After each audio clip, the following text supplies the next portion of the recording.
everybody. My name is Drew, and I am a psychotherapist here in New York City. And today we're going to talk about the Enneagram 9 subtypes. Now, always when I'm doing these videos, I want you to feel understood, seen, and known. It is my goal to help you understand your personal accent. And so what I have to do is get underneath the hood and fiddle with all the gadgetry in there and see how this wire fits with that wire and that tube goes into this tube and what do those oils do and what does that fluid do. And that is my favorite part of the Enneagram, and specifically the subtypes really help us understand our personal accent. This is getting more fine-tuned, deeper in, and when I first found it for myself, I'm an Enneagram 4, and it helped me realize that, whoa, I do life in a different way than other 4s. And so I hope to help you understand how you're a unique 9. Now, we are always all 3 subtypes. And what I always say to people is you have to watch all 3. The self-preserver, the sexual, and the social. What people will do is they'll just watch their own, but they don't understand that these 3 are always working together in coordination. They are like a triumvirate. And so they each serve a role in our lives. Even if you have a dominant, maybe you are a self-preserver and your most or least used is the social. They are still coordinating and working together. And so as we understand all 3 subtypes, we understand ourselves more deeply and we understand how we move in the world. Now, the subtypes are instincts that helped us protect ourselves early on, and we still use them. For some reason, you chose a specific type of subtype to help you move in the world and protect yourself from the world. And then it hits up against your passion or your sin. So your Enneagram number, right? If you're a 9, then your sin is sloth or your passion is sloth.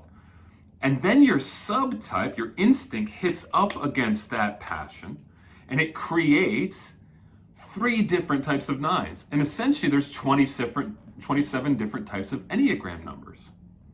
If there's 3 for each of us, we got those 27. So we have a dominant and a repressed, and one might be really dominant, one might be really repressed, but hopefully as we get older and more wise and learn ourselves more, they start to look like this, and they start to blend, and they're all working together. And that's why I say watch all of them, because it will really give you a more insight into how you're layered and complex. The self-preserver worries about physical needs. They often are worried about their routines and what they're putting into their body. The sexual type is a one-on-one type. They look for exalted moments, intense moments. And so that one-on-one type will talk way more about the relationships they have with individuals or small groups. And the social type is worried about the group. How does the group view me and how do I fit into the group? So you'll often hear when you're talking to an individual, them emphasize a certain type without them even knowing it. You'll see that the self-preserver might talk about needing resources and needing solitude to get away. And that sexual type will talk about the friends they have and the individual relationships and the conversations that are going on. And that social type will talk about their groups. Also, we are at a different level of health always. So from unhealthy to healthy. So even today, as I talk about the self-preserver, the sexual, and the social type, I'm really talking about a spectrum. And I'm usually emphasizing more of the unhealthy stuff, so that even you healthy types who have worked very hard on yourself can just magnify that. So the psychotypography, the little contours and valleys and heights that we have, we need to understand them deeper, and the subtypes help us do that. And like I said, in my own journey, it helped me really get deeper into who I am. So I hope that you watch all 3 and know that they're always working in coordination together. You 9s like to tranquilize yourselves in the trivial. You fall asleep to yourself. So this is a way to not refuse reality, to look at your shadow and understand it more. Because in the shadow, there's both good things and bad things. Things that we don't think the world will accept that's good, that we need to pull out. and things that we think are unacceptable that might need to be worked on a bit. So my hope is to do that with you. Again, my name is Drew. Hopefully this will be rewarding for you.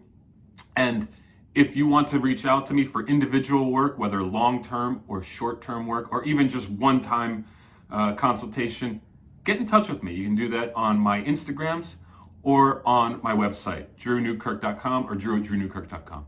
All right, folks, hope you appreciate this and enjoy it, and let me know how you experience it. So we're gonna jump into the sexual type.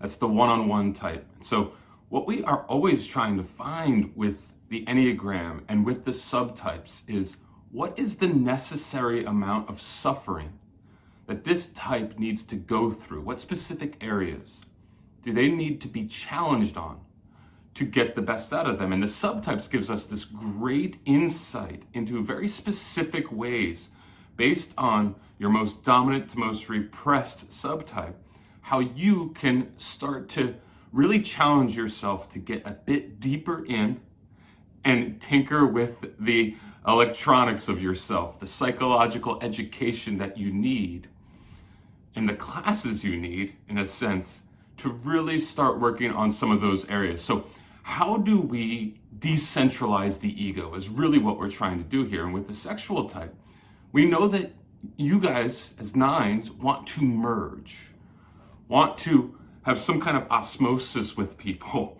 and this symbiosis that brings you together, so one-on-one equals one. And we'll go into that more, but this is part of your shadow, that you, in a sense, de-importantize yourself to the neglect of yourself for another. And so this is where we want to make you conscious of that and show you what's in the shadow, so that you can dislocate from this need to merger and locate the part of you that is more self-evolved and self-important. And so those disowned parts have to be owned. The good and the bad have to be found in the shadow. There's a lot of good that's put into the shadow. So what we're going to do is try to look at the compulsions and obsessions that you guys have and go beyond them. Now, like I said, sexual nines like to merge. They like to fuse with another. So we're going to look at that. We're also going to look at your limited emotional range, and especially with anger. That anger can be a very wonky component for a sexual nine. They're least in touch with it. And therefore it comes out in weird ways. It oozes out. And it often oozes out as very passive-aggressive positions that really can confuse others. And because of that, you guys can be seen as weak. As, in a sense, able to be put on the sidelines. Also, you can fantasize. You can build up the idea of what you're going to do versus what you actually do. And Kierkegaard called this having too much possibility. So we avoid developing our uniqueness by living in the fantasy and inflate ourselves, and so we don't self-expand. So this is what I want to get into today. We're going to take a deep dive into the sexual subtype for the nines, the one-on-ones, and hopefully that some of your less conscious parts, the parts that have been relegated to the shadow, get seen, so that you can start working on them and have deeper and more impactful relationships with others. All right, let's get into it. So you sexual nines or one-on-one nines can look the most like a nine. You can fall asleep to yourself the most and fuse the most. As Claudio Naranjo said, who is, the evolver of the Enneagram back in the day, said one-on-one equals one for the sexual nine. They can more than others merge with a person or a small group. Blend, merge. They don't even see the two because they've prioritized the one. You and I together are one. We blend. And in a sense, they erase themselves. They vicariously embody what someone else is doing, explaining, being, and they merge with them. So they can be very other referencing, what's going on out there with that person in that small group instead of what's going on in here. Now, there's some consistent patterns to you nines, and as we talked about with the social nine, that there is this concentration on the group to the neglect of self. Well, with the sexual nine, there is a concentration on a person or a small group to the neglect of self. It's blurry between where I stop and where you start, where you start and where I stop, and it gets really entangled. Healthy nines can connect to all things. They have to practice doing that. But unhealthy nines will really merge and connect and coagulate with another. And in that sense, like I said, delete themselves. And because they're deleting themselves, they're living out of more of the false self. False selves merge to the neglect of the true self. They have to not live through an other. They have to find their purpose and their path, not just join with somebody else's purpose and path. If it is taking care of the path of the other that is your priority, then watch out.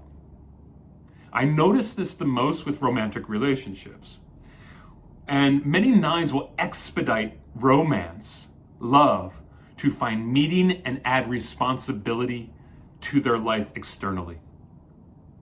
What do I mean by that? Well, they often will find their purpose in this other human. They will maybe idealize and even sometimes try to fix them, or they'll find somebody who will fix them. And they will be irresponsible together. So you'll see often a person, a nine, a sexual nine, a one-on-one nine, come alive when they meet somebody, especially if they're going to take it to the distance.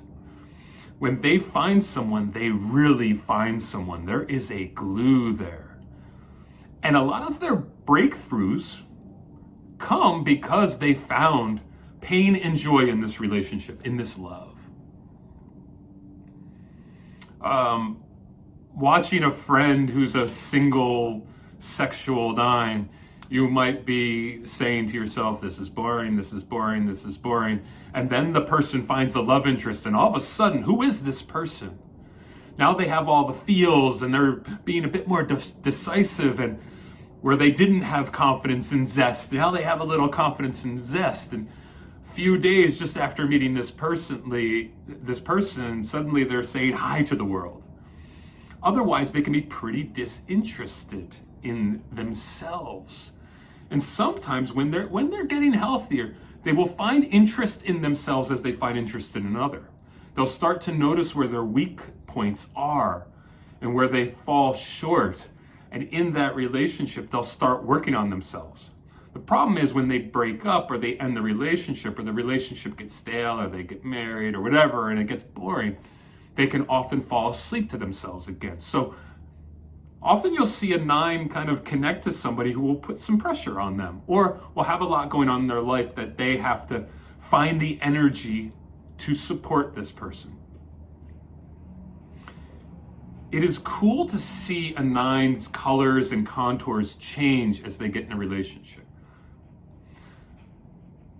as long as they don't become a chameleon or take on the same colors and contours as that other person. They have to continue to work on themselves. And if you are a sexual nine, you have to continue to work on yourselves to be relevant in these relationships.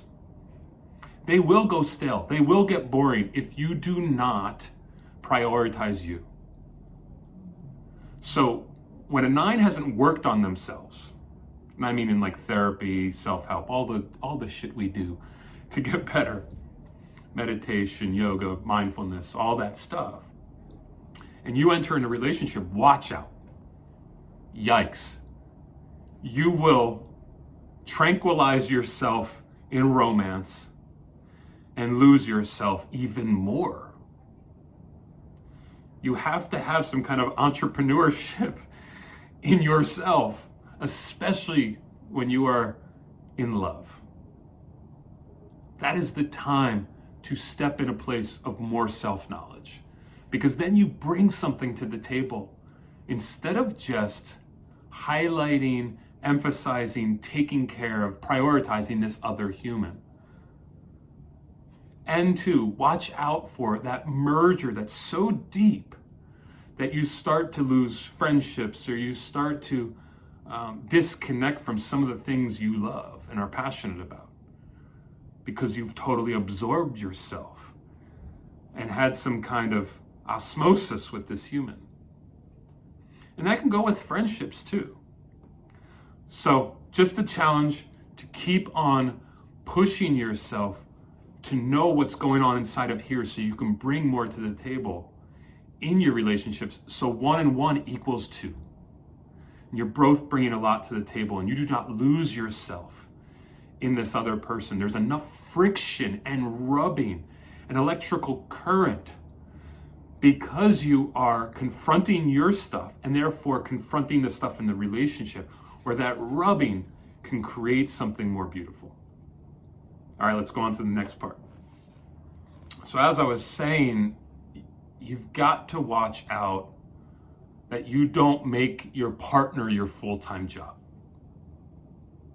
That symbiosis moves towards disjoining and unfusing, not to end a relationship, to make it better. And so sure, you sexual 9s can take on the characteristics of another, let the stronger character move and shake the relationship to the neglect of you having a voice. But you must prioritize and assert yourself as an autonomous self. And often you need to do that with anger, with frustration. Now, when I say anger, I know this already jostles the 9. You are part of the hostile anger types, the 8, the 9s, and the 1s. Now, of course, most of you 9s don't think you're angry and have found a subterranean region for your anger to put it away, but you have it in just as much quantity as any other number or any other person. And we often, especially 9s, need to be led to their edge, the edge of their current resources, usually through suffering and love that has gone wrong, a destabilization, to actually start touching the emotions that can help support us. Now, sexual types can be very jealous, which is a type of anger that plays out. But the anger for a sexual type, or the one-on-one type, is pretty wonky. I like to use the word obtuse. In Latin, the word obtuse means beat against, to be dulled or blunt, not sharp-edged, dozy, not acute. You 9s, in general, can snooze on your anger, can underdo anger. But for the sexual types, I think it's the most difficult for you to be aware of your anger and find worth in it. But you leak and you ooze, and it is passive, but the anger comes out. We feel it. I think sexual 4s and 8s, as I've said before, really see when a 9 is angry because they have so much connection to their own anger. You know, sexual 4s, like I am, are considered more ruthless than an 8, more angry than an 8. And we can feel a bit crazy in that. But we also have a good radar for what anger is, and we see it in others. And we can see it in you 9s, and it's almost always passive. Think about the lack of harmony you have and the frustration you get from that at times. And tap into, even if it's subtle and it's just you being peeved, that anger. I know in my own life, my own experience, I have a friend who's a sexual 9, a very good friend. I'm a sexual 4, and we hung out all the time, especially when I moved to New York. And he would call us, I did not call us this myself, Batman and Robin. He'd say I was Batman, he was Robin. So there's already a kind of devaluing of self. And at times the boundaries were kind of fluid, and maybe we were not having as strong boundaries as we needed to. Now, I was pretty good. I was already a therapist at the time with a lot of experience, so I was already pretty good at saying what I wanted, what I needed, but he really wasn't. And so with my strong personality, at times he got overwhelmed, and it got to a point at which the dam was about to break for him. Not in that he was going to be aggressive with me, but he was going to pull away. And he ended up doing that. I pulled away from him because he couldn't express to me his frustrations at when I either steamrolled him or was too strong or too definitive or too powerful. It may take a sexual 9 a long time to get out of the interwoven thing, to get unstuck. And it is easiest for the sexual 9 to abandon themselves for another, to shelve themselves. They love to saturate in the connection. Even the idea that there was a Batman and Robin thing was an endearing statement on his part, but it got to the point where it was crushing him because he couldn't confront me, and I'm a person who needs to be confronted.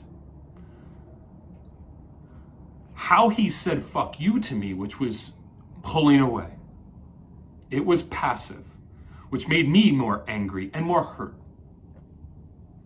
That passive aggressive nature is so confusing for the other person, so unfair, confounding, and a mindfuck. And if a person isn't really sharp, they're going to be really unaware of what's going on, what's happening to them, how they're being treated. So that passivity for a sexual 9 could be their Achilles heel. They can get close, but then retreat when confrontation is needed. And others need to feel your confrontation so they don't feel abandoned. It is the appropriate and right thing to do. The low side of a 9 is 6, ambivalence and fear. Sexual 9s must accumulate good fights, good battles, causes where they can scrap with somebody. Learn to step up and be in the mix. And my friend ended up doing that. We ended up having some really honest conversations and creating some boundaries and understanding expectations. It took us years to do, and it was uncomfortable. And for him, it internally agitated him. And he wanted to slide out of it. And at times it was probably, even for him who is disowning his emotions, often crushing. But it is honoring to share your frustration with another, especially someone who you've fused with and merged with and grown really close to. It is part of the necessary component of friendship and relationship that is required. So that is a challenge to sexual 9s, you one-on-one 9s, to be bold enough to utilize the anger. You have just as much anger as any other human. It just reveals itself differently. And can you be a person who steps into it and uses it wisely to redeem the relationship, not to break it apart? That's your cause. All right, on to the next piece. So while I have my friend, Robin, as an example, I want to use some of his words to help understand a little bit how sexual 9s can sometimes be perceived. And so my friend has told me he desires deep relationships, the connection, energized by things he cares about. Now, let me just hold on this, because I think a lot of sexual 9s, you'll see that they're a bit more interested in things, so they bond with things also, not just humans. And I know this is a sexual 4, that one-on-one relationship with things you love, whether it's music or art or movies, whatever it is. Sexual types can be very passionate about the things they're into, and 9s are the same, although it can seem muted. Like almost everything can seem muted with a 9. So this friend had things that he was very passionate about, but it was hard to see how he would make those passions into purpose. So, for example, we joke because he's very into music and he would DJ, but he would talk more about preparing DJ sets than actually having DJ sets. And in this way, there became a joke surrounded in his DJing. One of the best DJs I've ever experienced, but not enough gigs. Because the going out into the world and getting the gig and hustling and being driven and getting dirty was harder for him to do. Even though, as a sexual 9, he was more competitive than the other 9s. But he still often couldn't access those emotions. So in relationship, you can see the unhealth being revealed because he would be diminished or downgraded by his friends or acquaintances for being somebody who talked about doing something but didn't actually go do it.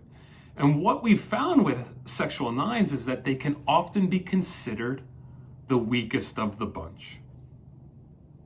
I hate to say it, but the ambiguity and ambivalence and passivity that they display can make them targets. Now, because they're so likable, they're not often bullied in a way that is getting beat up and abused and hurt, especially as adults.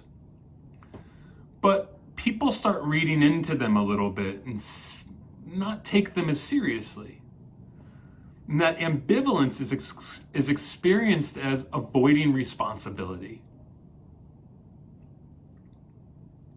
being disconnected from their anger as a opportunity for people to poke and push because they know that this person might just take it.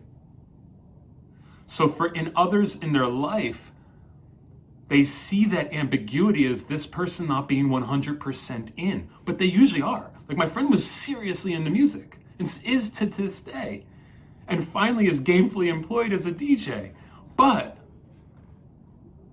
that talking about it, not doing it, looks like, hey, you're the most likable. You could go really do the gig and have everybody enjoy you. But you're not putting that next level of energy towards execution. So while he loves certain things, he also, in his mind, has told me this: work is hard. Activity toward responsibility is hard. So I go to a creative outlet till it feels like work. Then I cycle to another interest till it feels like work. And then I cycle to my partner's needs till it feels like work. And then I wake up and I realize I haven't really actually worked and made a living. So this is how they can be the targeted as the weak one. Not necessarily fragile, yet soft. They can be dominated.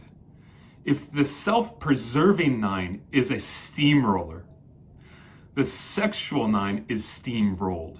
There's a youngster in there, a kid in there.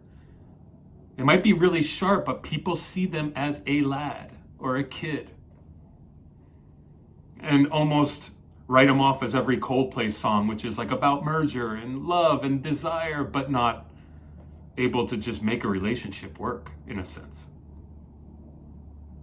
So where you'll see them often step up is when children and relationships come into play. I don't want to make this about having kids or having a classic, like stereotypic relationship, but you can see often that they will step up as responsibility gets pushed upon them that they really care about. It's still in service of the other, which we have to watch out for sexual types. That it isn't ideal to immerse and embalm yourself in another to get the best out of yourself. But if you can use that as a springboard to then get momentum, do so. But be taken seriously. You must, and if that means metaphorically or maybe even physically punching somebody in the face, I'm not advocating violence, but telling somebody, no, stop, that's enough, I should be taken seriously, and then go get Do the things that you need to do to be taken seriously. Dislocate yourself from youngsterism and passionately move towards getting grown up. All right? All right, that's the end of this Sexual 9. Again, I'm Drew. If you ever need my services, get in touch for individual work, either short-term or long-term. And please subscribe. It helps out. I'm going to keep on putting out content. Hopefully, if you're interested in this, you'll be interested in that. As always, I say in the end, everything is yet to be done. Everything. In the words of Raina Marie Rilke. Have a good one, y'all.